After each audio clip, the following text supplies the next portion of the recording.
हाय दोस्तों, कैसे हैं आप। हमारे कुछ स्टूडेंट ने हमें फ़ोन करके या मैसेज के ज़रिए से ये पूछा है कि सर हमारा सिलेक्शन क्यों नहीं हो पाता है या आज के टाइम में सिलेक्शन कैसे लें। तो मैं आपको बताना चाहूँगा दोस्तों कि सिलेक्शन एक लंबी चलने वाली प्रक्रिया है। एग्ज़ाम की तैयारी एकदम से नहीं होती है। हमारे कुछ स्टूडेंट क्या करते हैं कि जब फार्म भरते हैं तब वो तैयारी करना शुरू कर देते हैं।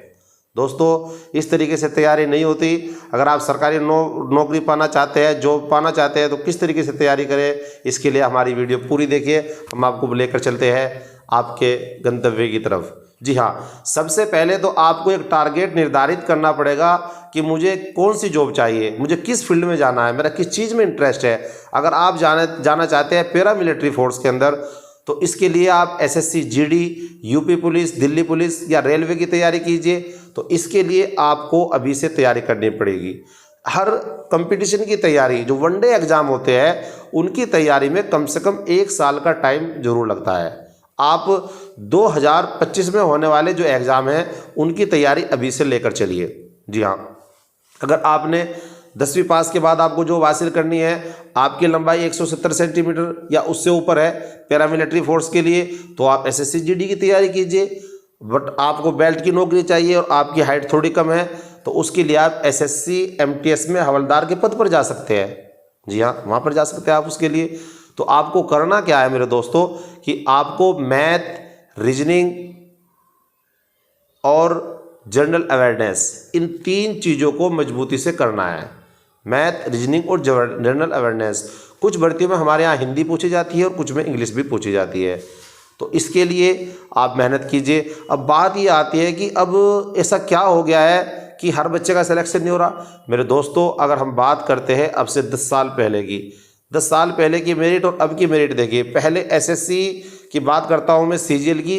एसएससी सीजीएल में 2010 के आसपास की अगर मैं बात करता हूँ, तो जिस स्टूडेंट के 200 मार्क्स में से अगर 65 मार्क्स भी आ जाते थे तो वो प्री क्वालिफाई कर जाता था, वो मेन एग्ज़ाम लिखता था। और आज की बात करते हैं तो आज एसएससी सीजीएल की जो मेरिट लगती है वो तकरीबन 160 अंक, 160 मार्क्स के आसपास लगती है। ऐसा क्यों हो रहा है मेरे दोस्तों? क्योंकि हम तैयारी नहीं करते हैं। आज जो तैयारी कर रहे हैं, उचित गाइडेंस में जिनको तैयारी करने का मौका मिल रहा है, वो इस तरीके से करते हैं। मैं आपको वो साझा करना चाहता हूँ। सबसे पहले आप ये देखिए, अपना एक टारगेट निर्धारित कीजिए।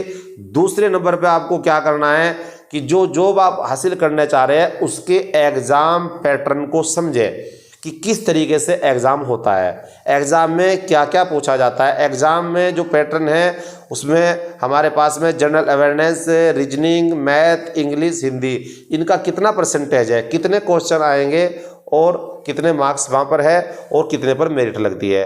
और उसके बाद हमें इसके सिलेबस को डीपली पढ़ना है। और डीपली पढ़ने के साथ साथ हमें क्या काम करना है, PYQ, previous question paper market से या नेट से निकाल कर हम देखेंगे कि किस तरीके से पेपर आता है, और उनसे हमें अपनी तैयारी का एक आइडिया हो जाएगा कि हमारी तैयारी किस लेवल की है। आप चाहे तो आज के टाइम में घर बैठे ऑनलाइन किसी भी यूट्यूब चैनल से या किसी भी कंपटीशन की तैयारी कराने वाले से आप बहुत ही आज कम पैसों में 400-500 रुपये में कोई भी कोर्स ले सकते हैं। कोई भी टेस्ट सीरीज आप ज्वाइन कर सकते हैं। तो टेस्ट सीरीज करने का मकसद ये है कि आपको एक फील हो कि हाँ, मैं एग्ज़ाम हॉल में बैठा हुआ हूँ और मैं ये एग्ज़ाम दे रहा हूँ, मेरी क्या तैयारी है। ये चीज़ें आपको लगेगी टेस्ट सीरीज से पता। फिर ये करने के बाद आप नोट कीजिए कि ये वाला पोर्शन मेरा जनरल अवेयरनेस में मेरा ये चीज़ें कम है, या मैथ में ये वाला भाग मेरा कम है, अनुपात के समानुपात के सवाल है, या वर्क एंड टाइम के सवाल है, या मोशन के सवाल है, ये मुझसे कम हो पा रहे हैं। तो आप उन पे मेहनत कीजिए और धीरे धीरे आप मेहनत करिए। कछुआ भी जब धीरे धीरे चलता है तो वो भी एक अपना मुकाम हासिल कर लेता है, अपने डेस्टिनेशन को वो पा लेता है। तो 1 साल की मेहनत इसके लिए ज़रूर चाहिए। लगे रहिए, मेहनत कीजिए और हमें देखते रहिए। जय हिंद।